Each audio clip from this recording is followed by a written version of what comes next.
Bom, hoje tem metas ambiciosas do teorema fundamental da álgebra, teorema de Brouwer. Vou comentar os teoremas aonde eu quero chegar. Então,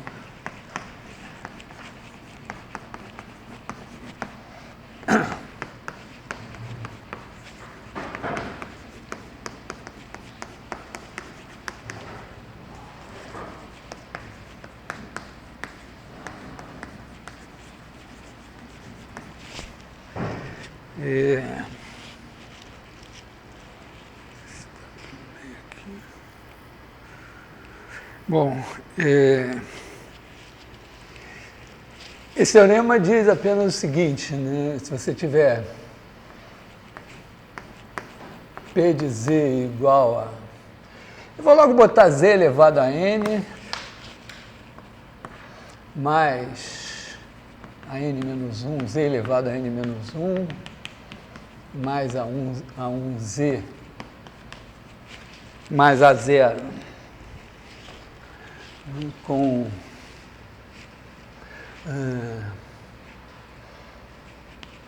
a N menos 1 com a N menos 1 até a 0, números complexos, e N maior que 0, tem raiz em C. Quer dizer, isso aqui significa existe Z igual a mais BI, tal que P de Z igual a 0. Então, claro que, em princípio, a ideia é assim, você tem polinômios com coeficientes reais, bonitos e tal, inteiros, positivos, uma coisa assim, e começa a ver que as raízes não aparecem. É fácil construir polinômios que não têm raízes reais, mas sempre vão ter raízes nos complexos. As exceções são, você tem um polinômio constante a 0 com a 0 diferente de 0. Claro que 2 igual a 0 não tem chance. Mas é isso, o teorema é esse, chamado teorema fundamental da álgebra, embora ele não tenha uma demonstração algébrica. E vou botar outro teorema aqui.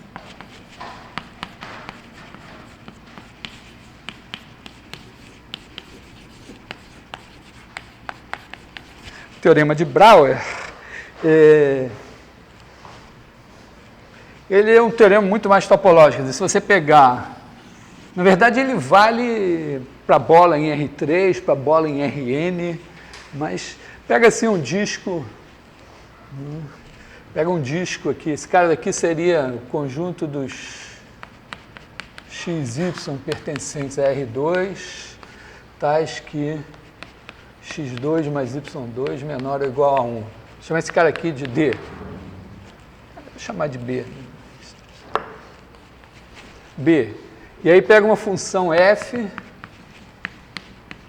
de B em B contínua.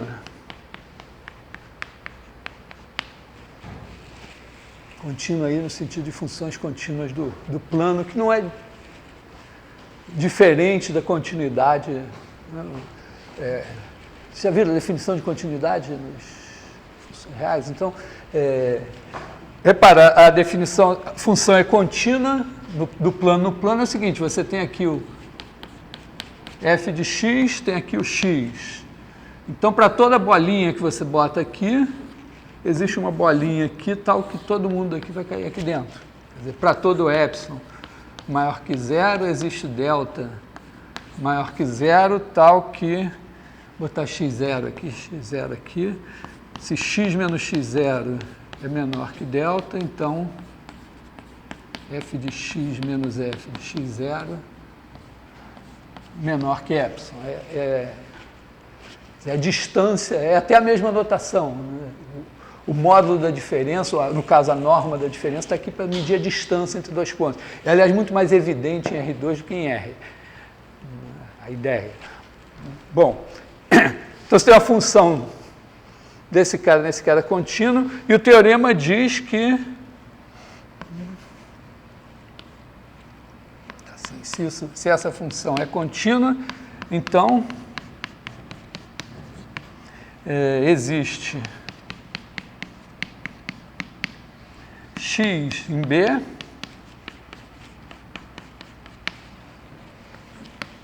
tal que f de x igual a x. É chamado teorema de ponto fixo de Brouwer. Tem um cara que... Aí tem várias maneiras assim, de dizer, se você pega uma xícara de café com leite, mistura, depois que chegar em repouso, tem algum ponto lá do café com leite que está exatamente onde ele estava antes de misturar. Aí a versão tridimensional, a xícara, aí, vamos dizer, o leite ali dentro fazendo as vezes da bola, né? Um pouco... Ou, sei lá, você tem um pedaço de papel em cima da mesa, marca, um retângulo de papel, marca assim ele, aí pega a massa todo, e aí bota ele em cima do retângulo que ficou marcado na mesa, e algum dos pontos do papel está exatamente onde ele estava antes. Bom, mas essas são versões assim só para ter ideias pitorescas, mas é um teorema importante. Não, pode ter até todos, você pode fazer a função que deixa todo mundo parado, mas o teorema garante que tem pelo menos um. Aí é um teorema que se generaliza para dimensões maiores, quer dizer, se você pegar esse B em Rn, botar n aqui, botar x1, xn, botar x1 ao quadrado, mais x2 ao quadrado, mais xn ao quadrado, menor ou igual a 1, vale o mesmo teorema.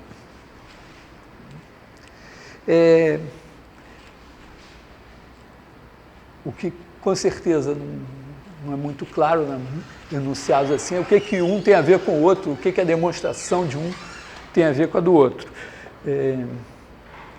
Eu vou, então, primeiramente,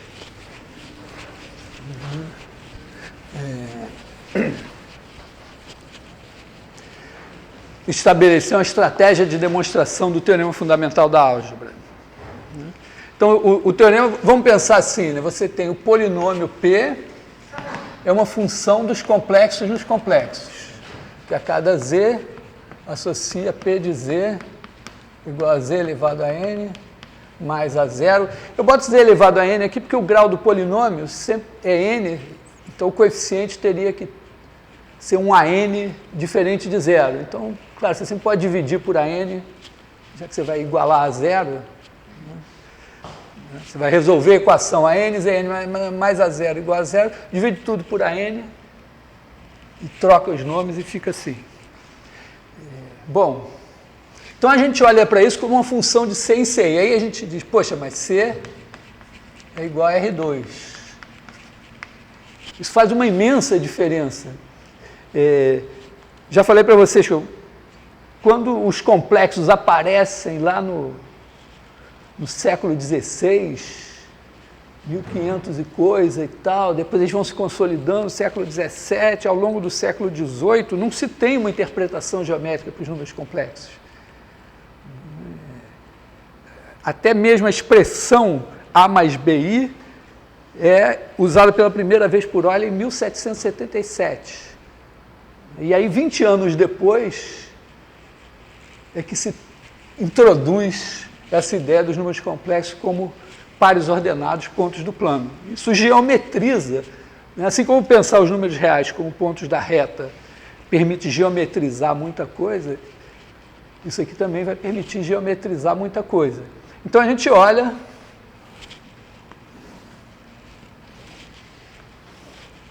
para o polinômio como uma função de C em C. E aí o que a gente quer? A gente quer achar um cara aqui que o polinômio vai levar aqui. repara que como é de C em C, ele não vai fazer gráfico, ele vai olhar aquela ideia inicial mesmo de função, tem um conjunto aqui, leva um ponto aqui, um ponto ali. Bom, uma coisa legal que a gente pode fazer é fazer um programinha, né, que cada vez que você pingar um ponto aqui, ele deu o pontinho aqui. Inclusive fica mais legal você fazer o programa assim, né? Você pinga o ponto aqui, aí ele sai e vem aqui. Então, pode fazer isso. É divertido. Aí, segunda coisa que você pode pensar é o seguinte, mas se o ponto se mover aqui, a imagem, né, se ele se move nessa curva, a imagem se move numa curva aqui. Em particular, se você tiver uma curva fechada aqui, você vai ter uma curva fechada aqui. Pode ter autointerseção, porque pode ter dois pontos aqui que vão no mesmo. Se essa curva aqui se move, e a gente pode fazer isso também bonitinho no computador, estamos fazendo um vídeo para isso. Se essa curva aqui se move, essa aqui se move também. Então, em vez de ficar pegando ponto a ponto, talvez seja uma boa ideia fazer uma coisa do seguinte tipo, pegar mais ou menos razoável, pensar assim, bota isso aqui, e em vez de pegar e colocando pontos aqui para ver se a gente cerca esse zero aqui, a gente faz o seguinte, pega círculos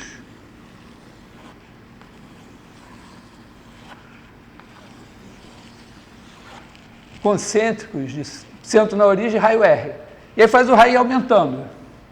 E vê o que a curva aqui faz. Uma coisa é clara, né? Quando você está no zero aqui, então tudo aqui é zero menos o A0. Então você vai parar aqui no ponto A0. Aí quando o seu círculo está pequenininho aqui, você deve estar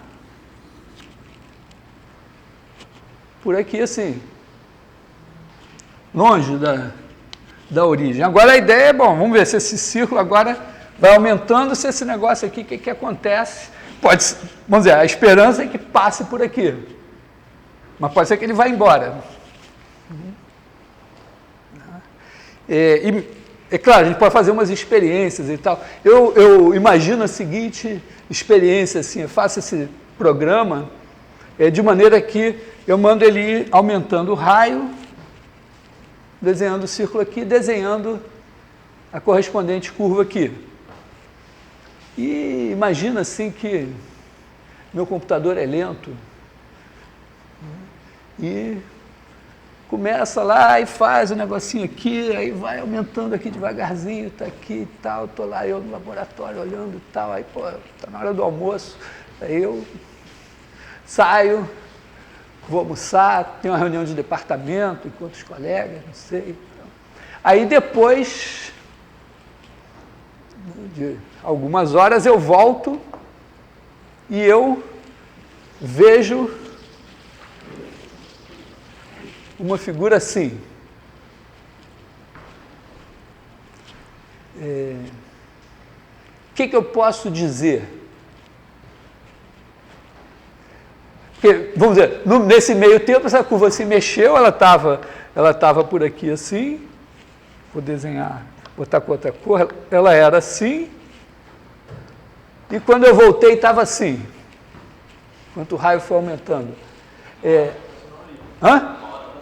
Passou na origem, né? Tá certo? Porque aqui, vê se é essa a ideia, aqui não está dando nenhuma volta em torno da origem. Enquanto que aqui está dando 3 voltas. Eu diria até passou 3 vezes, deve ter 3 raízes aí. É mais ou menos como se ela tivesse aqui um pau daqueles de... Pensem ou em aquele que os bombeiros descem nos filmes, ou aqueles de striptease, mas tem que ir do chão até o teto.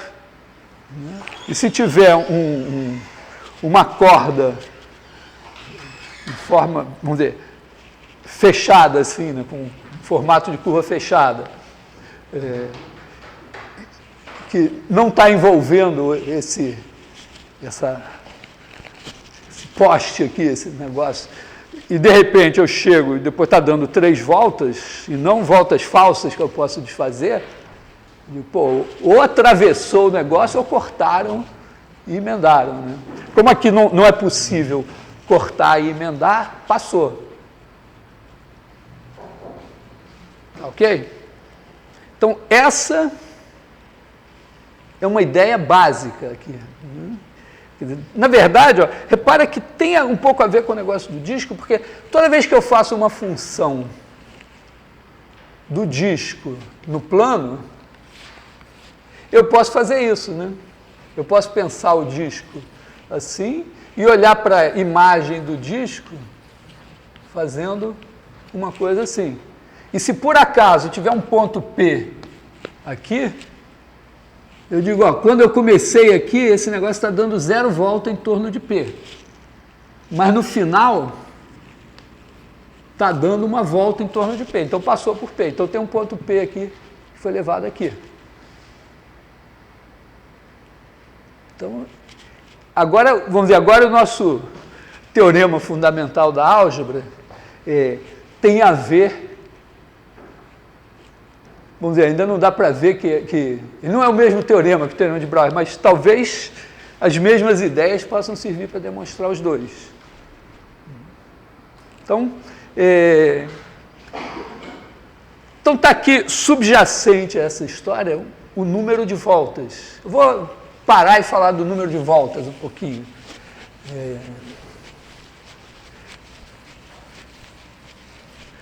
Vamos falar de...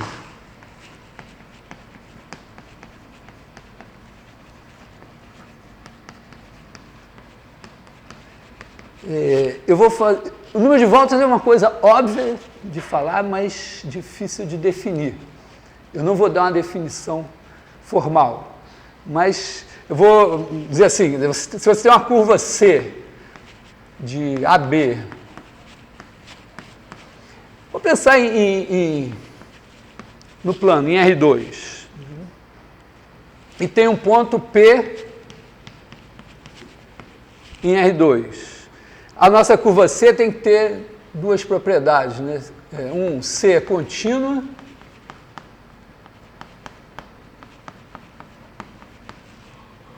essa C tem essas propriedades, e a propriedade 2 é fechada.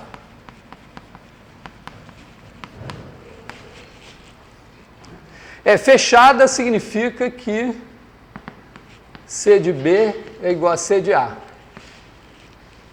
Quer dizer, eu faço aqui a curva parametrizada, tem o intervalo AB, aí faz aqui a curva C, e aqui tem o C de A, é igual a C de B. Então ela sai aqui em C de A, sai andando, e volta para o mesmo ponto. E contínua, eu vou... É a mesma definição de continuidade de funções reais. Uma maneira tranquilizadora é dizer, bom, C tem 2, C de T é x de T, y de T, e x e y são funções de AB em R, e a curva C contínua significa as 2 funções serem contínuas. Mas isso é equivalente ao seguinte também, né? Você dizer a curva é contínua em T0 significa que está aqui o C de T0, está aqui o T0. Então, não sei se vocês concordam com essa definição de limite, mas é o seguinte,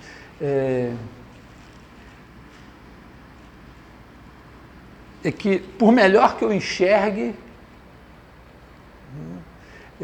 se eu pegar T suficientemente próximo de T0, eu vou achar que C de T é igual a C de T0. Por melhor que eu enxergue, significa, para todo epsilon maior que 0, é o meu círculo de confusão. Menos do que epsilon, eu penso que é tudo igual. Círculo de raio menor que epsilon, para mim é um ponto. Então, para todo epsilon maior que zero, significa, por menor que eu enxergue, se eu pegar t suficientemente próximo, existe delta maior que zero, significa, se eu pegar t suficientemente próximo de t0, então,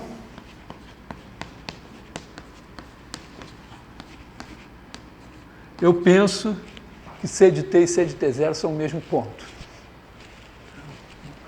É a mesma definição de continuidade de funções de uma variável, pode ser feita assim diretamente, ou pega as duas coordenadas iguais. Eu, na verdade, eu estou só dizendo assim, para eu definir o número de voltas, precisaria... Dá para fazer, mas dá um certo trabalho. A gente vai dar uma definição de número de voltas para funções não exatamente contínuas, mas com derivada contínua, mais à frente. Mas, por enquanto, vou dizer o número de voltas, está legal. Então, também o que é uma função, o que é uma curva contínua e fechada, também não precisaria definir. Eu tenho a impressão de que tudo que eu vou falar aqui é coisa que dá para ver que podia ser feita no ensino fundamental. Não precisa escrever as definições. Você tem o número de voltas, o que é? Você tem aqui o P, tem aqui a curva C. Como ela é parametrizada, ela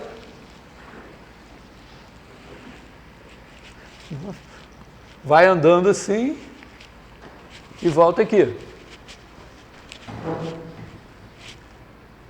Acho que já está na hora de eu fazer essa experiência com a minha filha, que vai fazer 8 anos semana que vem.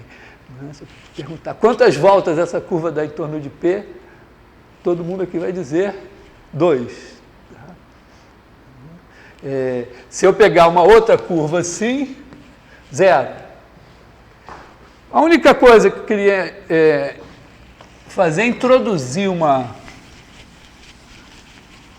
convenção, que é a seguinte: quando anda no sentido trigonométrico,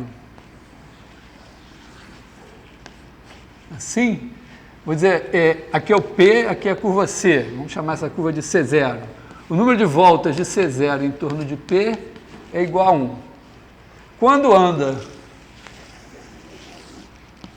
no sentido horário, chama essa de C1, o número de voltas de C1 em relação a P, aqui é menos 1. Então, aí você conta as voltas, né? Às vezes você faz e desfaz, tem umas coisas meio enganadoras assim, mas é isso. Então, o número de voltas é isso. Para falar no ensino fundamental, não preciso gastar muito tempo, ficar falando de curva parametrizada, de definição de continuidade e tal. Todo mundo entende o que é isso. Então, tem o número de voltas. E tem uma coisa interessante que é o seguinte, ó, se você mexe um pouquinho a curva, o número de voltas não muda, né?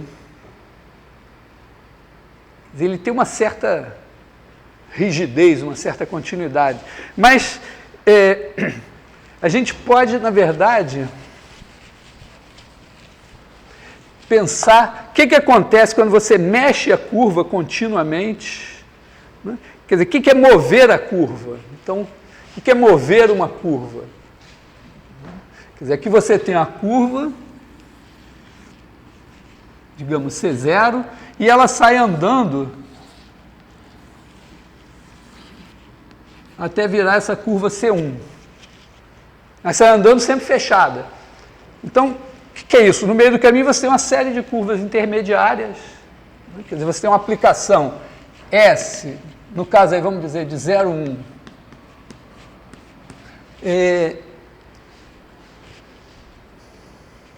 Não vou dizer S de 0, 1, vou dizer assim, S pertence a 0, 1, e para cada S eu associo uma curva CS.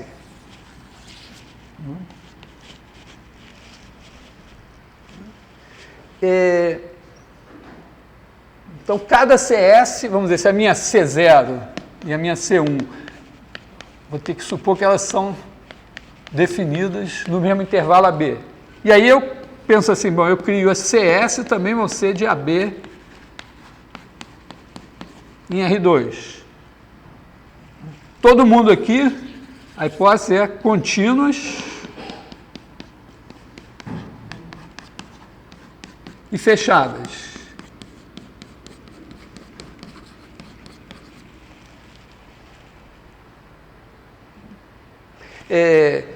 Agora, esse movimento aqui também é contínuo, entendeu? Cada curva é contínua, tudo bem, mas agora o movimento tem que ser contínuo.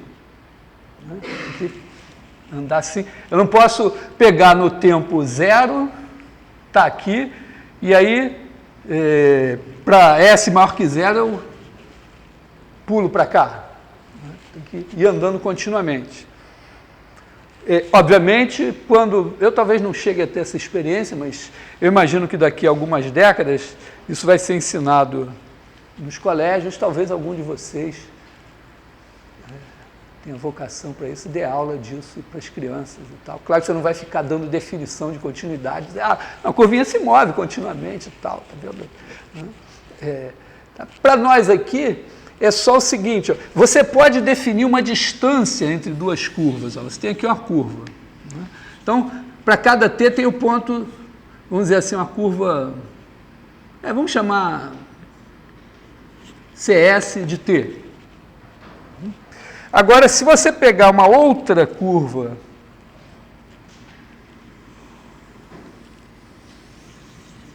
que se moveu um pouquinho, o CS mais H de T está aqui. E a ideia é que isso tem que ser pequeno. Na verdade, tem que ser pequeno para todo T. Entendeu? A ideia é assim, se você mover um pouquinho, mudar o S um pouquinho, todos os pontos da curva se movem, mas se movem pouquinho. Então, a maior distância entre eles tem que ficar pequena. Então, aqui significaria... isso aqui, contínuo, significa o seguinte, que para todo epsilon maior que zero, existe delta maior que zero, vamos dizer, contínua em S0. Existe delta maior que zero, tal que se S menos S0 for menor que delta, então, a distância de CS, vou botar assim, mais embaixo, a distância de CS a CS0 vai ser menor que epsilon. O que é a distância? É a maior das diferenças.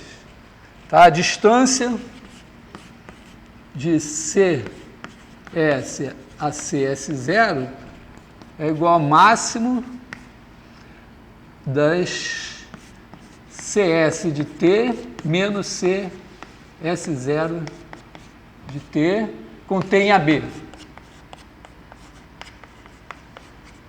Acho que eu vou até escrever aqui assim, né?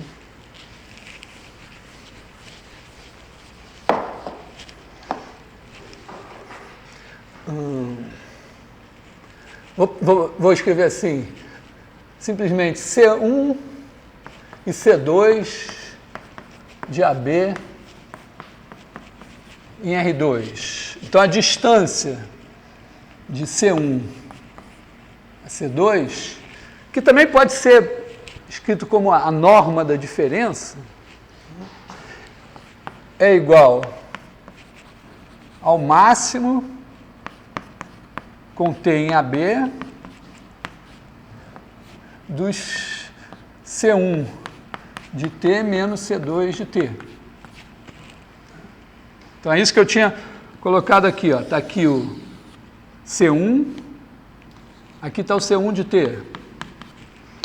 Aqui está C2, está aqui o C2 de T. Aí, para cada T, você olha essa diferença, a maior delas é a distância entre as duas. E a ideia da continuidade é que quando o S anda um pouquinho, essa maior diferença aqui muda pouquinho. Tá? Não vão dizer isso para as crianças de 10 anos, quando vocês ensinarem, porque não precisa, tá? Mas estou só mostrando que pode ser feito. Bom, então você tem isso. Então, é meio paradoxal, porque eu parei para fazer umas definições precisas, mas eu não vou dar uma definição precisa de número de voltas. Vou admitir que está claro o que é. E eu vou enunciar um princípio fundamental que eu também não vou demonstrar, mas que também todas as crianças vão concordar que é verdade.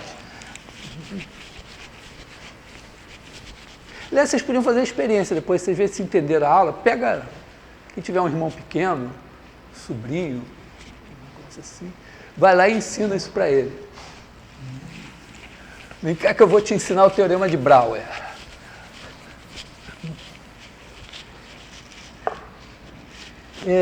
O princípio é o seguinte, imagina que você tem aqui uma curva fechada, parametrizada, né? Então você tem CS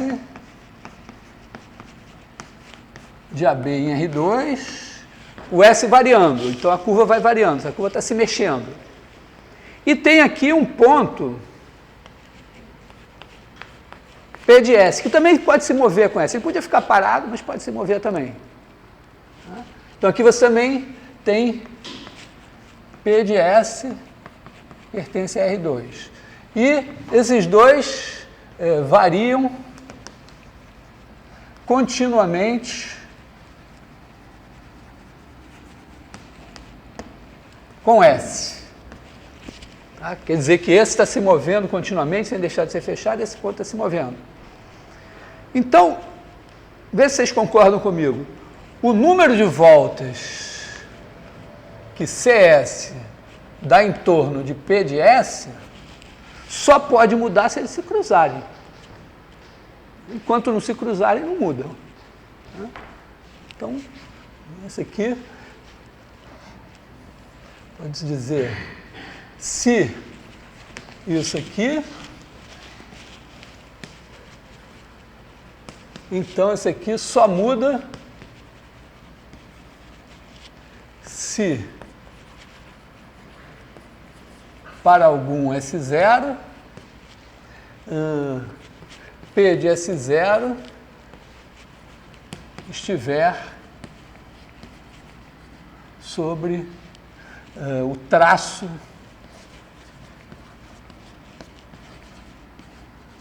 O traço é a curva propriamente dita. O traço é a imagem. Né? É isso que a gente vê aqui, é o traço. A função, né? A curva CS é assim, né? Você tem aqui o intervalo AB e a curva CS. Ela é parametrizada.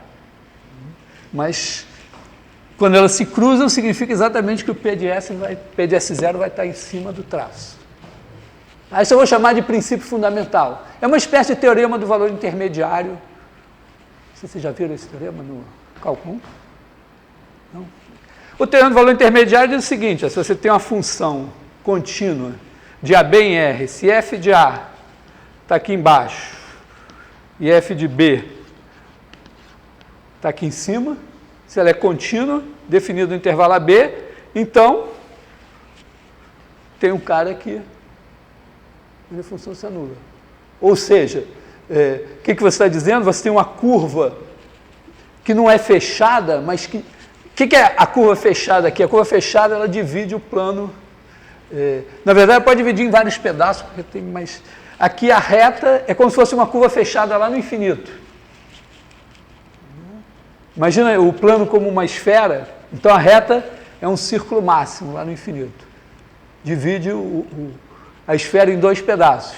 Aí você diz, eu tenho um ponto do lado de cá, e ele vai se mover continuamente e vai passar para o lado de cá. Então ele tem que cruzar essa reta. É a mesma ideia, na verdade. Tá? Então esse é o nosso princípio fundamental. vou chamar isso aqui de princípio fundamental.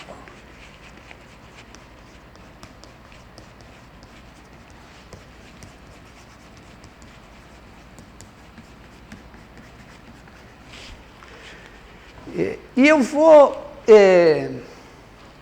usar esse princípio fundamental em duas situações. Uma eu já anunciei, né?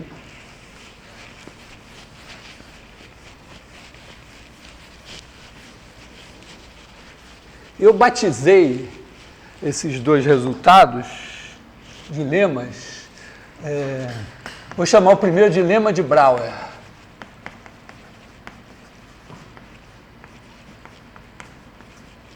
Porque ele é que é importante para demonstrar o teorema de Brouwer, mas também para o teorema fundamental da álgebra. Não tenho nenhum indício assim de que realmente o Brouwer tenha enunciado ou demonstrado esse lema, mas é meio uma homenagem póstuma. Mas o Brouwer não gostava de demonstrações por contradição, e eu acho que eu vou fazer uma demonstração por contradição. Ele não vai ficar tão feliz assim, mas tudo bem. O lema de Brouwer é aquele que eu já falei. Se você tem uma chama assim, BR de P igual ao conjunto dos X pertencentes a R2, tais que, vou botar um X grandão assim, tais que X menos P menor ou igual que R, ou seja, está aqui o P. Aliás, vou chamar BR de O, né?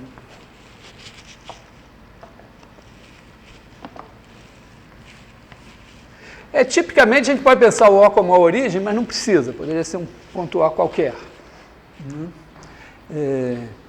E aí imagina que você tem uma função f,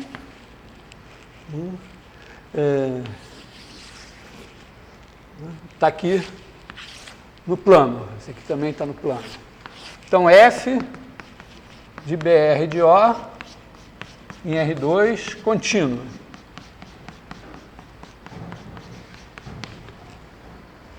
Aí você pega esse cara daqui e divide, faz um monte de círculozinhos de centro O e raio R. Então, cada um desses caras aqui, você chama de gama R. O gama R vai ser uma função de 0,2π em BR de O, que vai fazer o seguinte, né? Vai pegar cada T aqui e vai levar em O mais R cosseno T, R seno T. Quer dizer, aqui, ó, esse aqui, se você botar um sistema de coordenadas assim, né? Esse cara daqui vai ser R é o raio, então esse vetorzinho R cosseno T, R seno T, você soma com o ponto O e você tem isso aqui. Então, claramente, o BR é a união desses círculos aqui. E o que eu estou fazendo? Eu posso fazer o R de 0 a Rzão e percorrer todo mundo aqui. E chama de CR, é o F do gama R. Então, vou pegar aqui o CR, é esse cara daqui. Então, o O está aqui está o F de O. E o Rzão dá essa curvona aqui, né?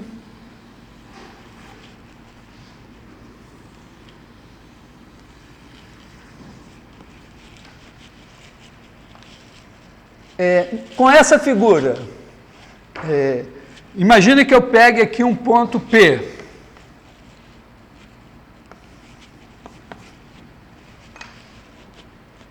Pergunta, existe um X aqui que é levado em P ou não? Com certeza, né? Por quê? Porque quando o raio vai de 0 a Rzão, essa curvinha aqui vai, dessa curvinha que dá 0 volta em torno de P, até esta CRzão aqui, que dá uma volta em torno de P. Então, esse número de voltas só varia se a curva passar pelo P. Então, é isso. Né? Vamos dizer, o lema de Brown, então, nessas condições aqui, é o quê? Que se P pertence a R2 e o número de voltas de CRzão em torno de P diferente de zero, então existe X em BR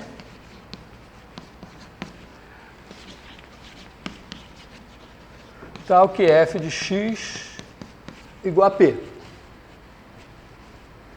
Essa, na verdade, era a ideia original da nossa estratégia do teorema fundamental da álgebra, né? A gente ia fazendo o círculo aumentar aqui, olhava para a imagem pelo polinômio, sabia que ela começava no ponto A0. É claro, se o A0 fosse igual a zero, já tinha raiz, já estava dado, né? No A0 aqui, a origem estava aqui. Se em algum momento ela envolver a origem, então tem uma raiz. Tá?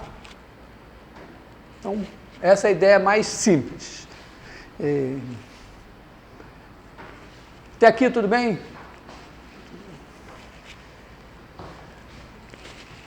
Bom, então, essa aqui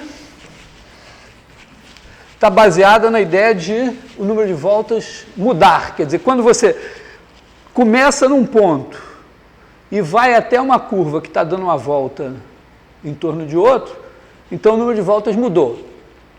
Agora, o segundo lema, que eu vou chamar de lema de Rouchet, esse tem tudo a ver com Rouchet mesmo.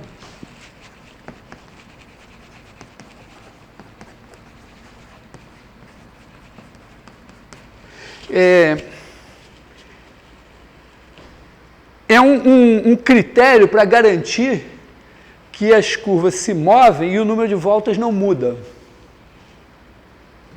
Também é uma ideia, qualquer criança também vai entender. A gente precisa de um vetorzinho, mas é o seguinte, está aqui o ponto P. Aí tem aqui uma curva C, chamar de C0, dando aqui um certo número de voltas em torno de P, na nossa figura 1. Então, em cada...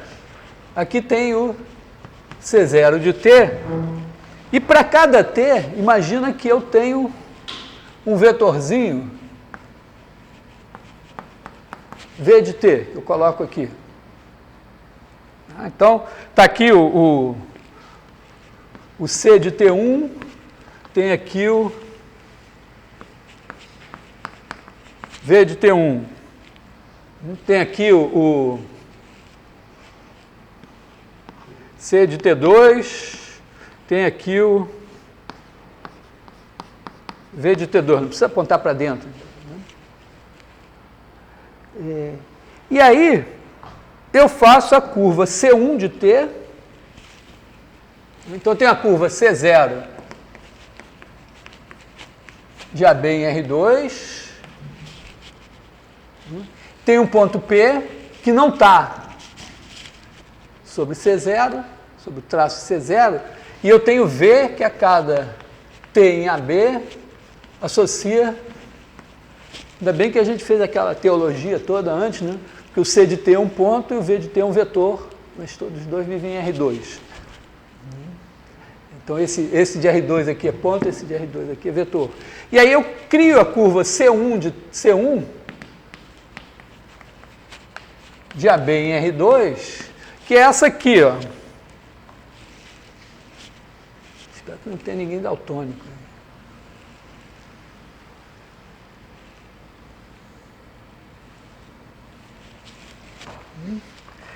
Que pega o T e leva em C0 de T mais V de T.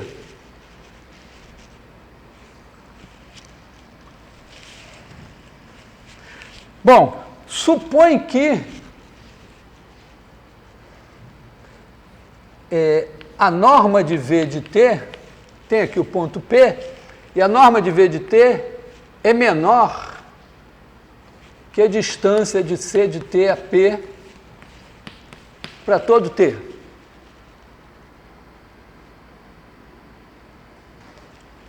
Então, esse cara aqui não pode ser...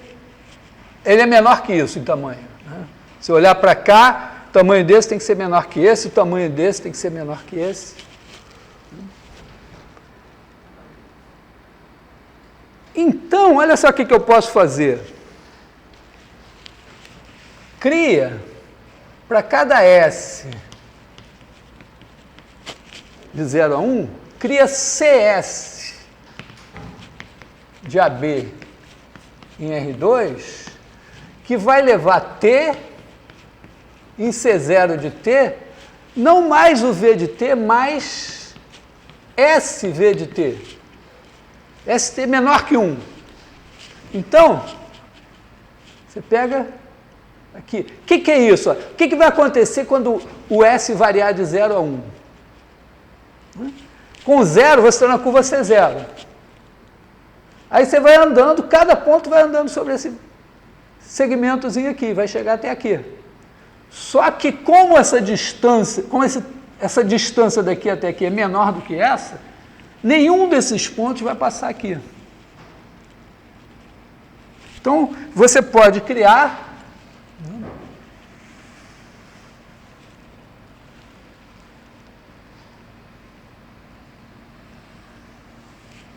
a curva CS, que é, o que é isso? Então, é justamente uma homotopia, eu nem sei se eu dei esse nome, homotopia. Esse movimento, quando você movimenta uma curva continuamente até virar outra, mantendo fechadas e contínuas, é o que a gente chama de uma homotopia. Então, aqui você está construindo uma homotopia entre a curva C0 e a curva C1, sem passar por P. E, portanto, o nosso princípio fundamental garante que o número de voltas que C1 dá em torno de P é igual ao número de voltas que C0 dá em torno de P. Então, a gente pode escrever se isso daqui, então o número de voltas de C1 em torno de P é igual ao número de voltas de C0 em torno de P. É legal?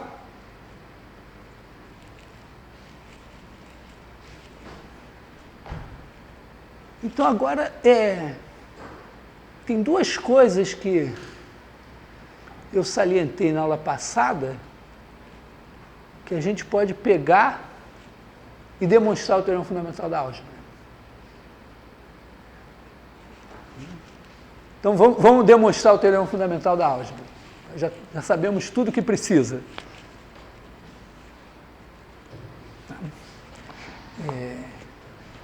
Alguma questão? Repara que tudo aqui é extremamente cinematográfico, né? É muito mais natural fazer isso com animações do que...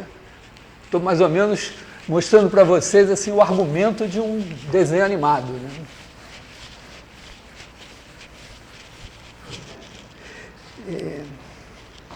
Então, vamos botar lá, demonstração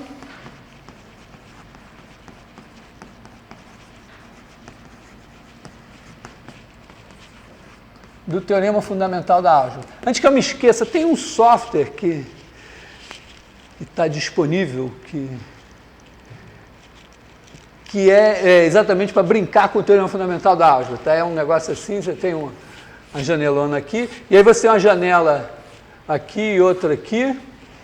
Aqui você pode marcar os pontos Z, e aqui você pode marcar os pontos P de Z. Você entra com os coeficientes do polinômio aqui, do seu polinômio até grau 10, uma coisa assim, e você pode clicar o ponto aqui, ele marca o ponto aqui, você pode mexer a curva aqui, ele mexe a curva aqui, você tem que escolher essas opções, e você pode mandar os raios dos círculos irem crescendo aqui e olhar o que acontece aqui, e ver essa animação. Bom,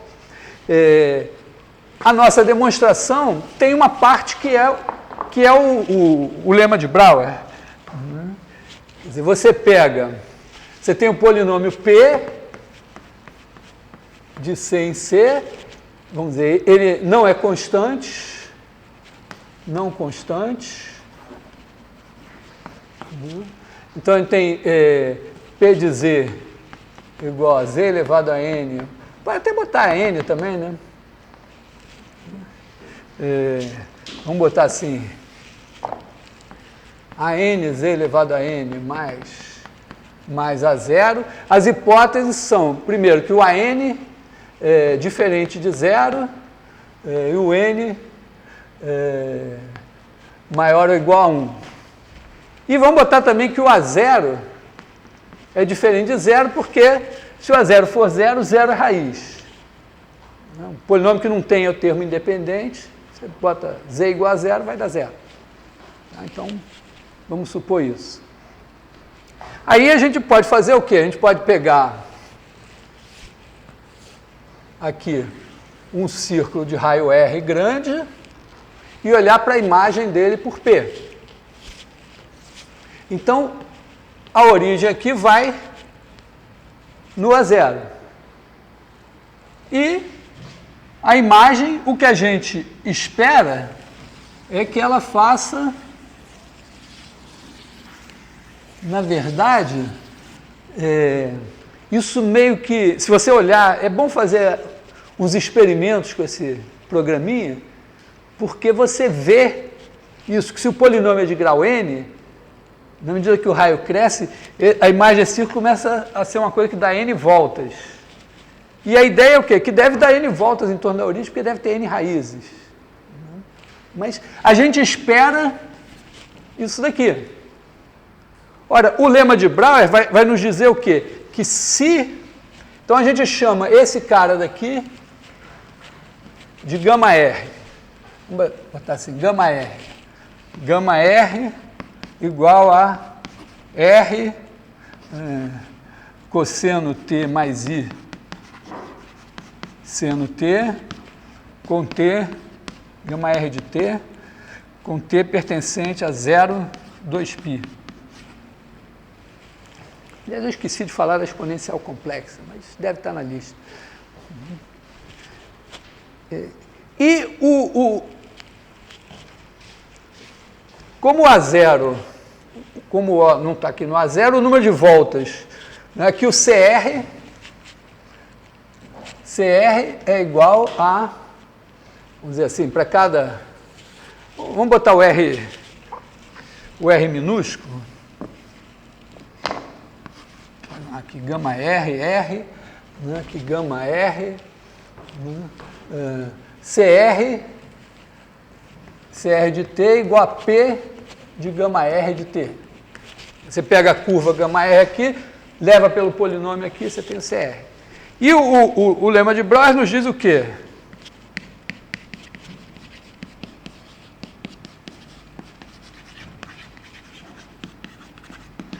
Diz que se o número de voltas de CR em torno de zero for diferente de zero, então P tem raiz. Se esse cara der um número de voltas diferente de zero em torno de zero, então é porque para algum R, gama R passou por zero e, portanto, para algum R aqui, o gama R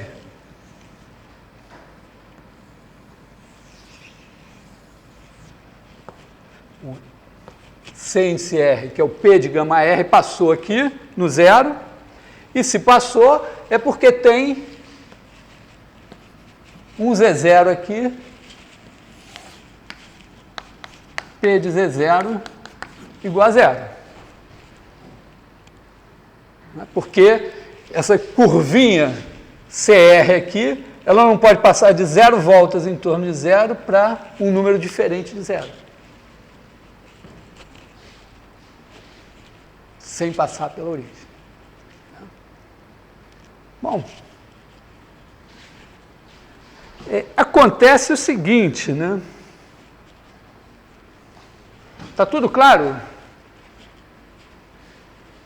Claro significa o seguinte, está tão claro que eu vou realmente pegar o meu sobrinho, o meu irmão mais novo, e vou ensinar essa porcaria para ele, ele vai entender. Ah. Não, vai passar.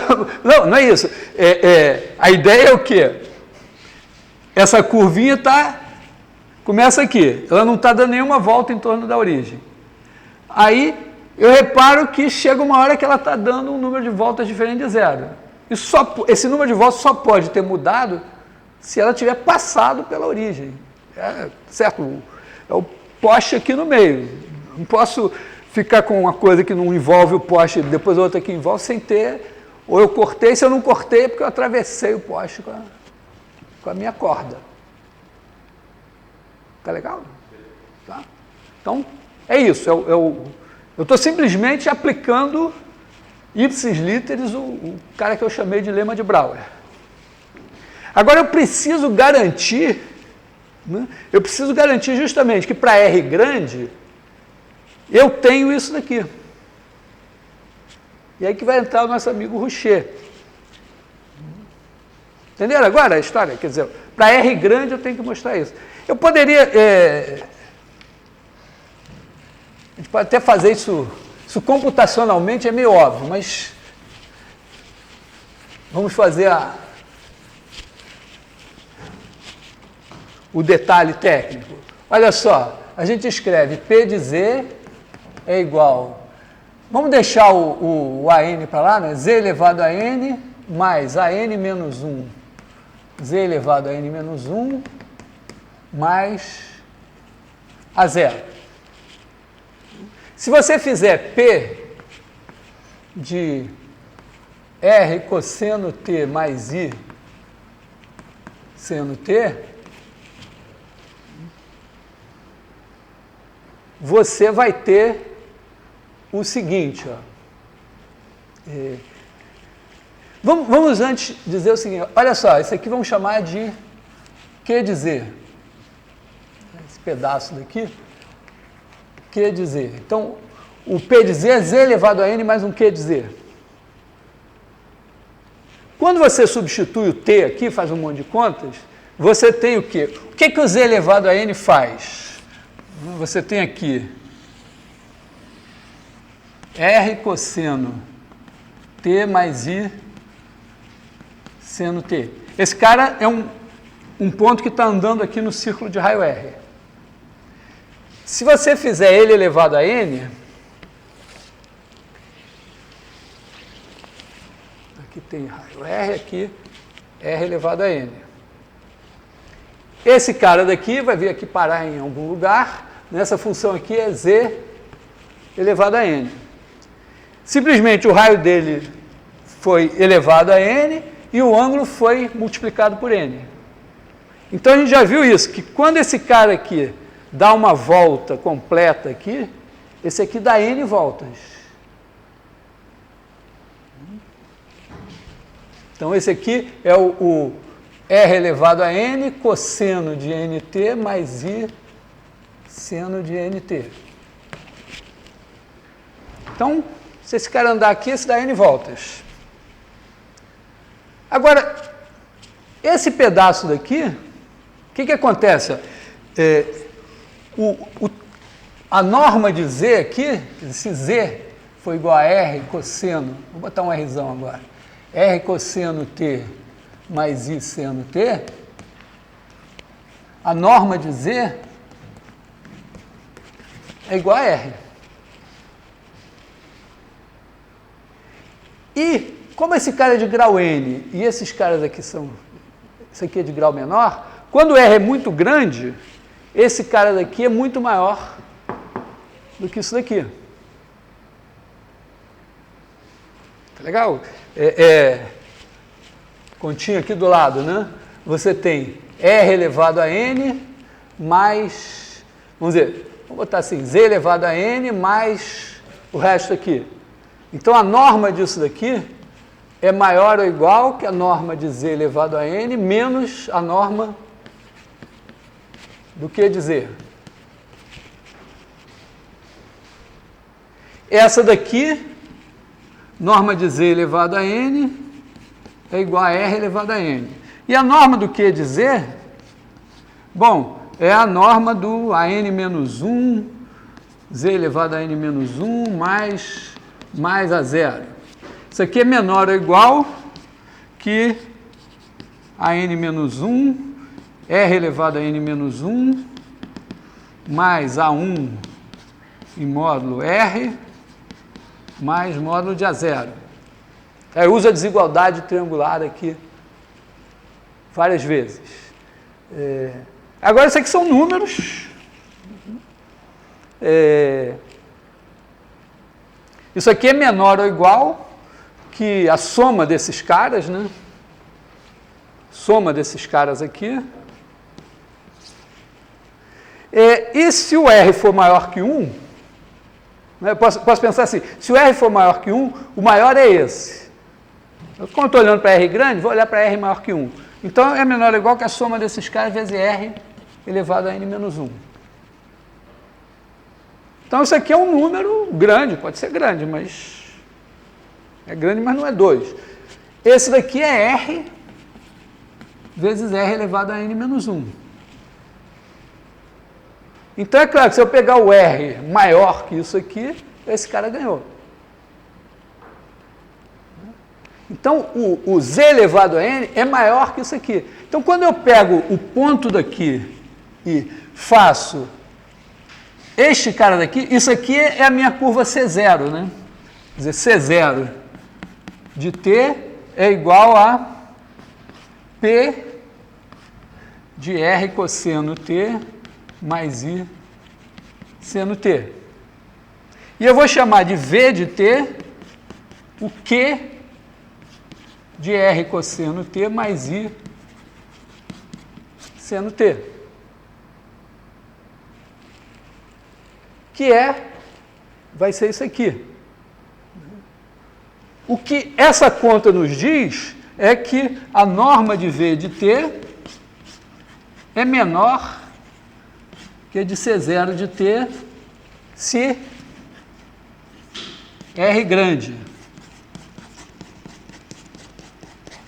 Quer dizer, se eu pegar um R bem grande, eu vou ter o seguinte, a imagem desse negócio daqui, quer dizer, a imagem dessa curva aqui pelo polinômio vai ser uma curva assim.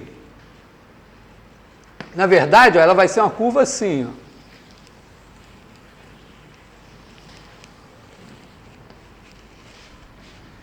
E que vai ser escrita da seguinte maneira. Você tem este cara, é o C0 de t, mais o V de t.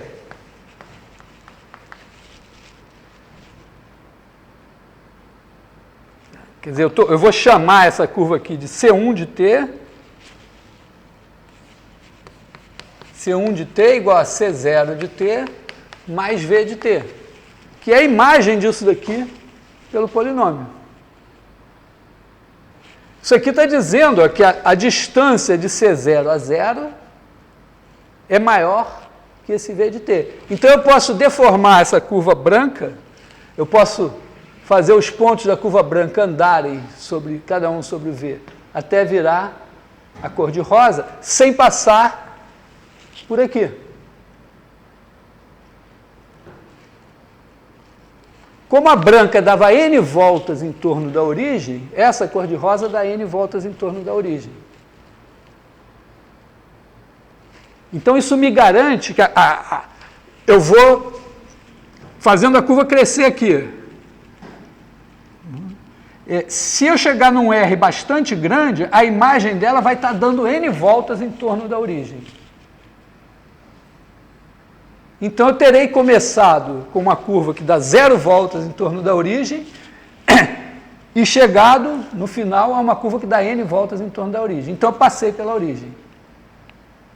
E isso ainda mostra um pouco mais, né? Porque Quando a curva passa de 0 voltas para n voltas, a expectativa é que ela tenha passado n vezes pela origem, que são as n raízes do polinômio de grau n.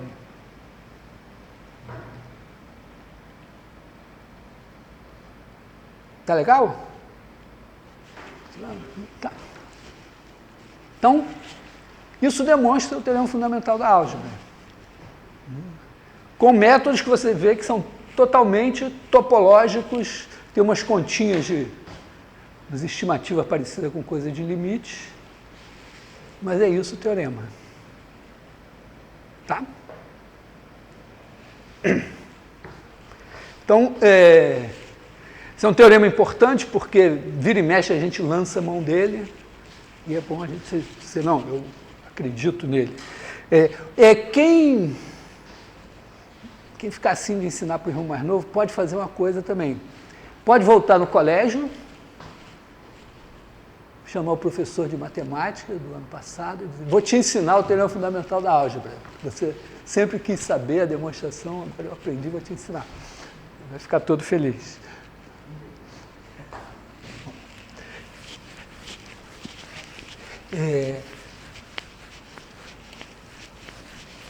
Então, vamos dizer, aproveitando o embalo, vamos demonstrar o teorema de Brouwer. Na verdade,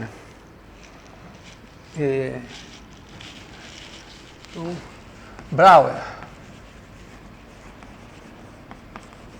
Na verdade, vamos fazer o seguinte, ó, você tem aqui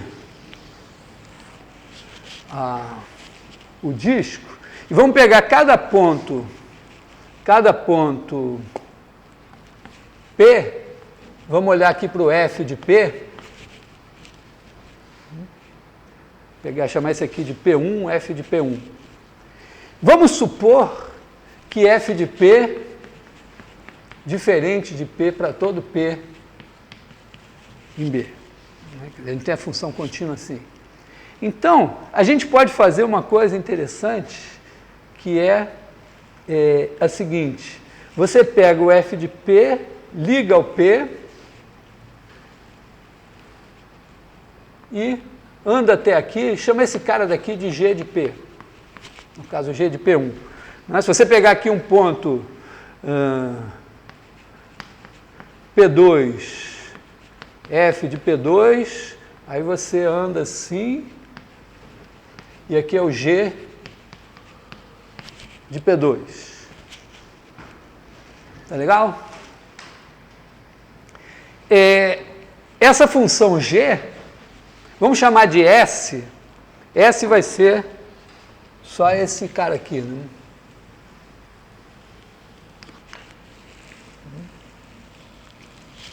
Então, S é igual ao conjunto dos XY pertencentes a R2, tais que X2 mais Y2 é igual a 1. Então, se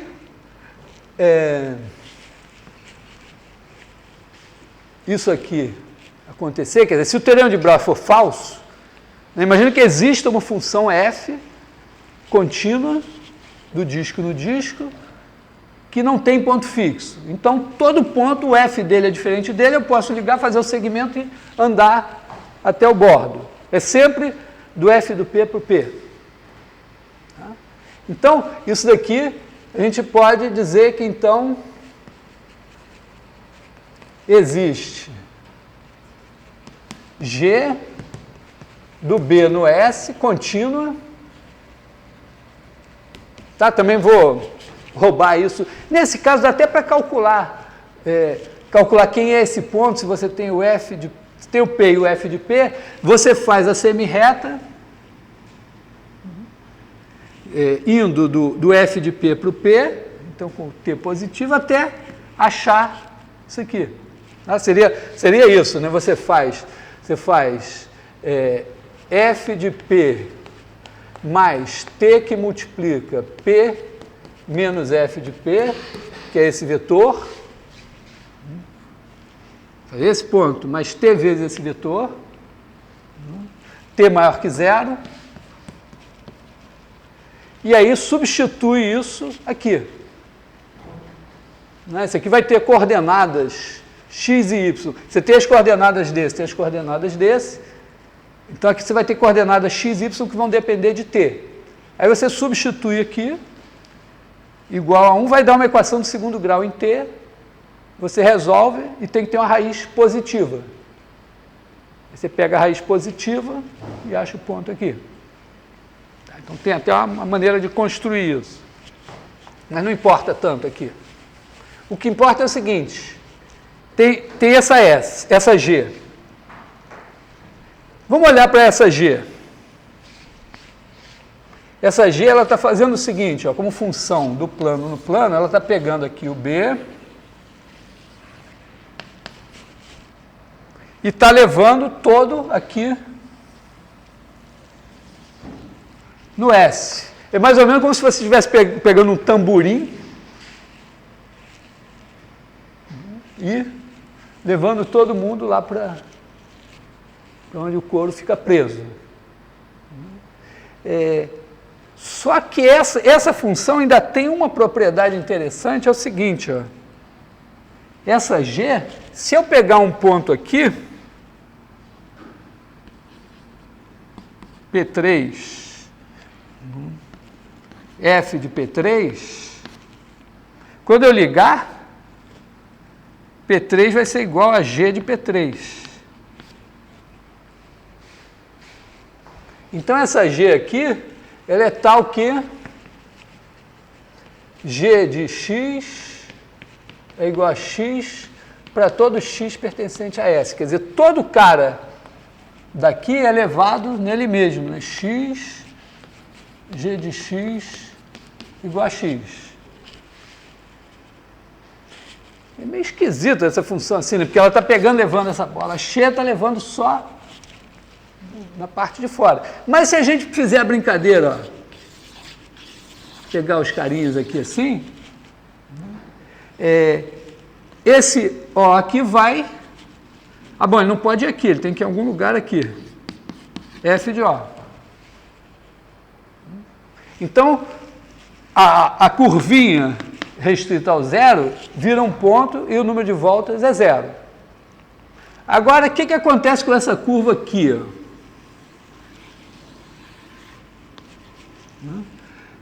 Gama R, vamos chamar assim de gama 1, não é gama 0, está aqui.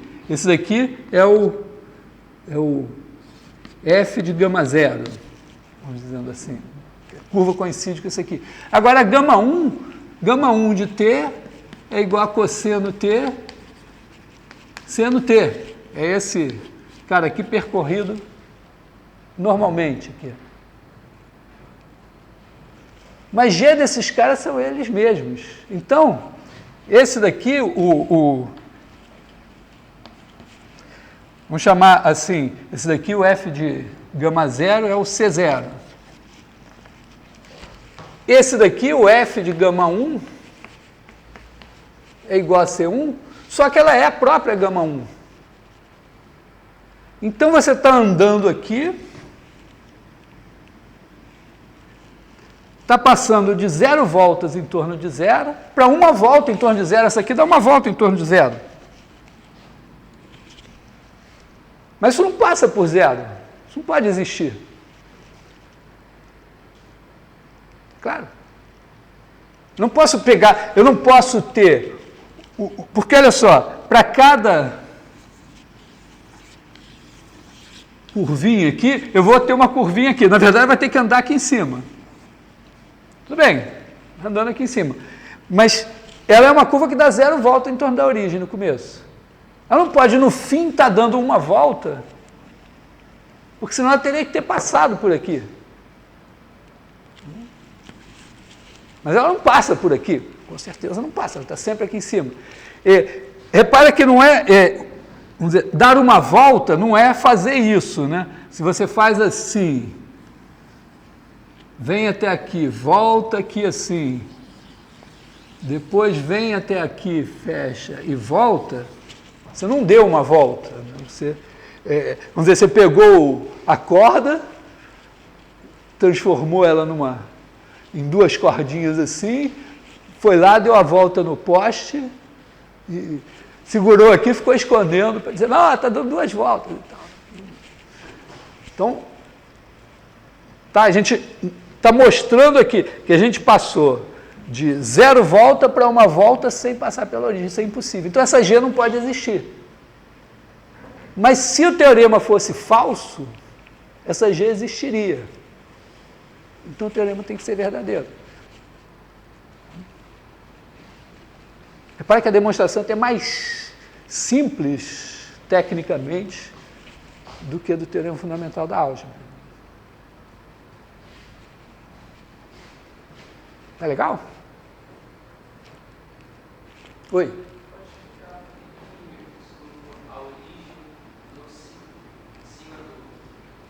É porque quando eu crio a G, está aqui a origem.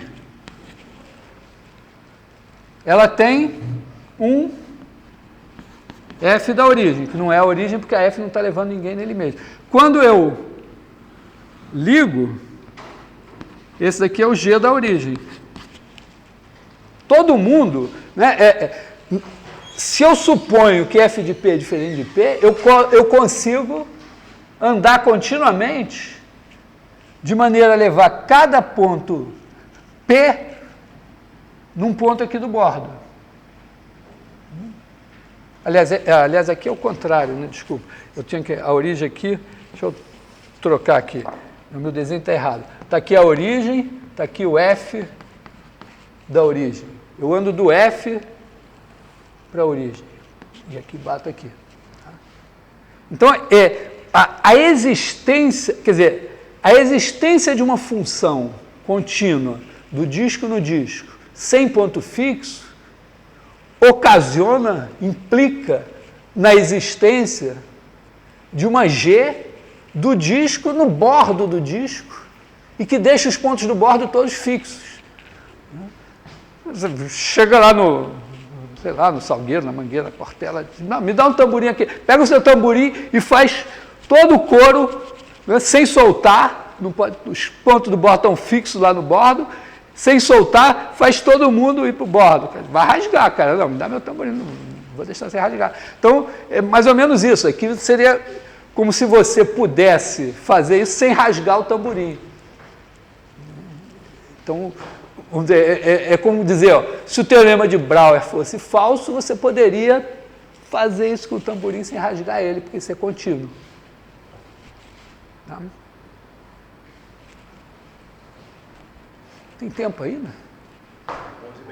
Caramba, sempre tem tempo, né?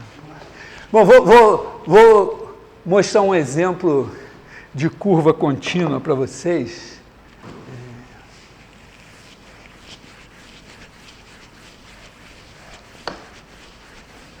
Que é o seguinte, é porque quando a gente pensa curva contínua, a gente pensa sempre uma coisinha assim, né? Uma coisa unidimensional. Mas, para ser unidimensional, a gente tem que exigir mais que a continuidade. Vamos dizer, se tiver derivada a primeira, contínua, assim, já melhora, já fica bom, já fica assim. Mas contínua mesmo pode acontecer a seguinte coisa. Vamos fazer o seguinte, pega um quadrado aqui. Eu vou construir uma curva que vai ser o limite de uma sequência de curvas. Tá? Então, eu vou construir uma sequência de curvas e elas vão tender para uma certa curva. E o método é o seguinte, eu pego esse quadrado e divido em 9.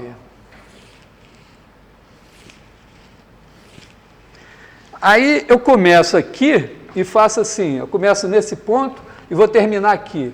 Faço isso, isso, isso, isso, isso, isso, isso.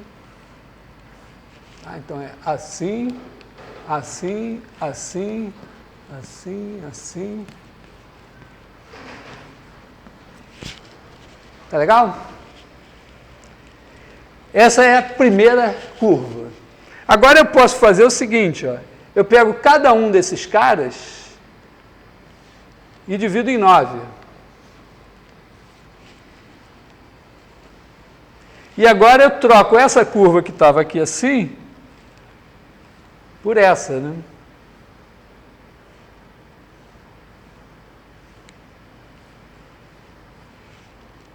E em cada uma delas eu faço isso. Claro que aqui vai ser, né, aqui vai ser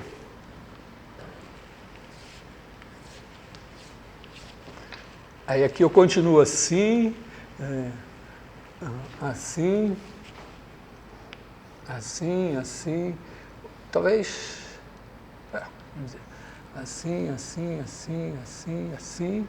Então eu retomei aqui, saí aqui, agora eu retomo. Tá? Então, o que eu vou fazendo? Eu vou fazendo uma sequência de curvas e eu posso fazer cada uma delas ser uma curva do intervalo 0, 1 no quadrado. O primeiro nono do intervalo fica aqui, o segundo nono aqui, o terceiro nono aqui, o quarto nono aqui. Então, na segunda curva, eu peguei o primeiro nono, dividi em nono, em 9, mas o primeiro nono continuou aqui, o segundo nono aqui. Então, essa sequência de curvas, se você olhar, cada curva vai estar próxima da anterior. Porque, pensa só, depois que você dividiu aqui em 9. Aí, dividiu cada um em 9.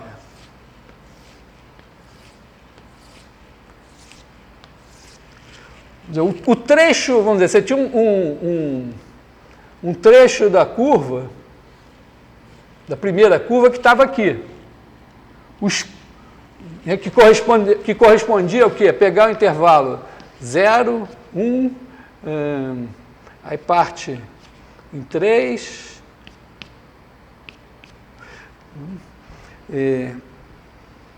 Então aqui você tem, vamos dizer, 1, 2, 3, 1, 2, 3, 4. Esse aqui é o quinto, é bem do meio. Esse intervalo aqui está indo parar aqui. Quando você faz a curva seguinte, os pontos desse intervalo vão ficar aqui dentro. Tá legal? Porque eu vou dividir esse intervalo em 9 e eles vão, em vez de fazerem, eu estava fazendo isso, em vez de eles fazerem isso, eles vão fazer uma outra coisa aqui dentro, mas vão estar aqui dentro. Então, a distância entre o ponto da curva seguinte e o ponto da curva original correspondentes ao mesmo T é menor que o diâmetro desse quadrado. No caso, a diagonal. Quando eu fizer de novo, essa distância vai ficar assim. Então, por incrível que pareça, né, se você vai até um certo ponto, você tem quadradinhos pequenininhos aqui. E todas as curvas seguintes, cada ponto da curva seguinte vai estar a uma distância dessa curva menor que a diagonal do quadradinho. Então as curvas vão ficando cada vez mais próximas. E elas vão ter um limite. Isso, vamos dizer, tem um teoreminha que garante que tem um limite, que é uma função contínua que vai preencher o quadrado todo. Então é possível fazer uma função contínua do intervalo 0, 1 no quadrado 0, 1 vezes 0, 1, que preencha, o traço dela preenche o quadrado todo. Eu estou falando isso só para dar o seguinte exemplo. Imagina que eu tenho aqui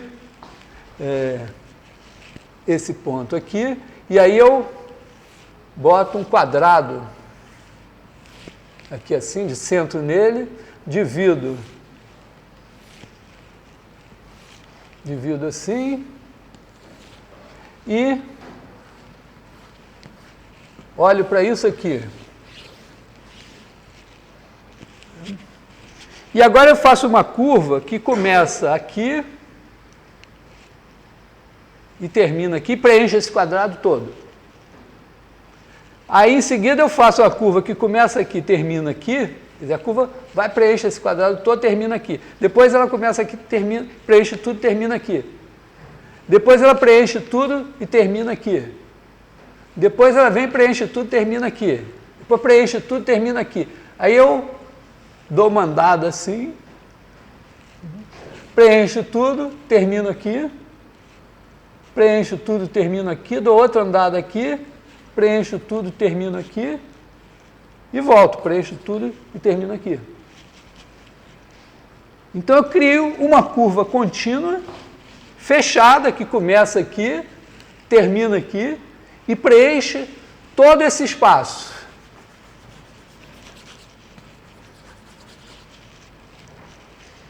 A pergunta é, essa curva que eu acabei de mostrar como é que se constrói aqui, quantas voltas ela dá em torno desse ponto P aqui?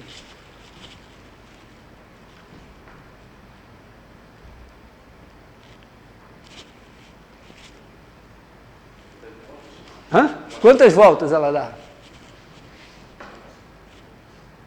O Matheus é o mais esperto da turma. Dá uma só, olha. Porque olha só, ela vem, mas ela pode, de certa forma, né, você pode, por exemplo, pegar cada ponto da curva, né, o primeiro trecho, por exemplo, que preenche aqui e termina aqui, quer dizer, se você tem uma curva que começa aqui e termina aqui, digamos que ela está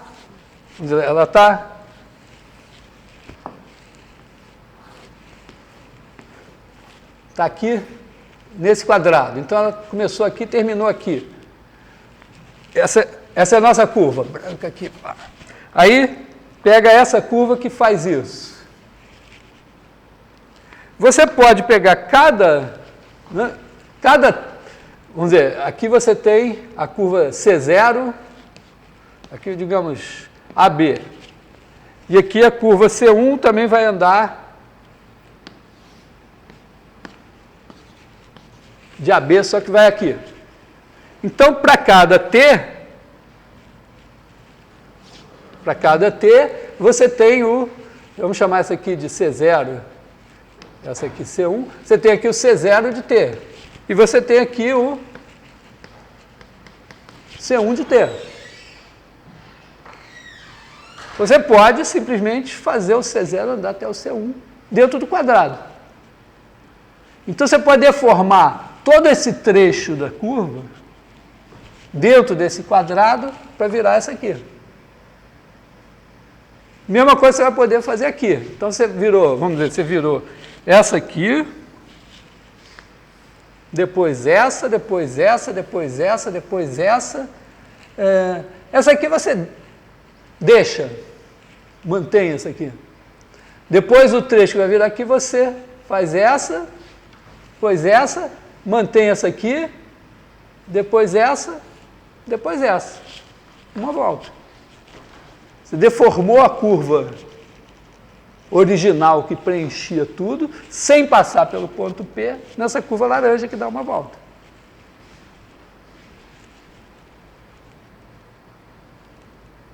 Beleza? Então, bom, esse é o número de voltas. Eu, infelizmente, a produção dos vídeos correspondentes está atrasada, mas eu estou escrevendo pelo menos o texto. Eu não sei exatamente se a demonstração dos teoremas vai estar, mas já a parte do número de voltas, lema de Brouwer, lema de Rouchet, então está escrito, eu escrevi ontem. Na pior das hipóteses, eu vou mandar meio incompleto para a página do curso. Repare que eu estou mostrando ideias. Tem a técnica por trás dessas ideias, que às vezes dá um trabalho. Você vê que você é suficientemente esperto para entender as ideias. Você precisa... É mais ou menos assim, é o cara que tem talento musical, mas precisa, se quiser tocar o instrumento, gastar umas horas lá fazendo os exercícios para poder conseguir executar a música. Isso vale, acho, para todo mundo aqui. Quer dizer, eu estou meio que tentando mostrar para vocês um pouco de música, mas não dá para ser o Spala da Orquestra Sinfônica de Berlim sem gastar 12 horas por dia lá no violino, treinando. Então, pode perguntar para qualquer músico profissional de orquestra, ele vai te dizer isso, é a mesma coisa aqui. Então, metam bronca aí, passem o fim de Semana Santa estudando, e se não der, se não tiver, se a inspiração não vier, vamos fazer outra coisa. O importante é fazer alguma coisa que dê prazer, porque aí, se você, na hora que, você não pode ficar se martirizando de estudar. Se está martirizando, saiba fazer alguma coisa legal, porque uma hora a inspiração vai vir e você vai ter que dizer para a sua namorada, olha, não vai dar porque agora eu preciso estudar, me veio aquela vontade de estudar e eu não posso sair com você porque nesse momento a minha paixão pela matemática, pode ser que eu termine com você, mas eu digo isso porque uma vez eu me peguei em casa, na véspera de Natal, 8 horas da noite, me deu uma vontade de estudar e eu fui lá estudar.